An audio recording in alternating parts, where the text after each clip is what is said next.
you know, lots of people don't really know how to cut and prepare the veggies for cooking and that kind of thing. And then he's going to do some real demos, like 3 or 4 minutes of how you cut this stuff up. Oh, cool. Oh, yeah. That'll work. Do a little knife work.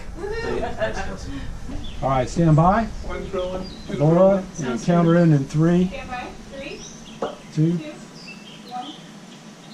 Hello and welcome to Cook Like a Pro. I'm Wayne Carlock. You don't have to be a professionally trained chef to put delicious dinners on the table every night or entertain friends with a flair. Joining me now is Chef John, Executive Chef for Kroger. Hey, Lane, how you doing?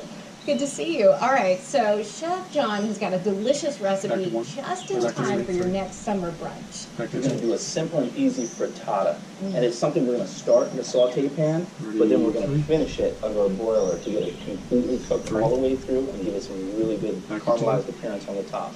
So the first thing we're going to do is we're going to get olive oil in a pan, and we're going to get that medium heat. That way we can move on and get our vegetables a little bit more dense. So we're going to put those and we'll start those off. Tomatoes are very soft, so we'll have this like this. See how fibrous it is? So now once it's spread out, I can come back. I have no garlic on the side of the knife. I can just put my fingers up top and just rock it back and forth. Simple and easy. And I want to see that? Perfect. Okay, And it's amazing with this. All the seasoning's going to go right into here. All right. So once we have this, just about where we want it. See it's getting brown, getting nice and soft. It smells delicious.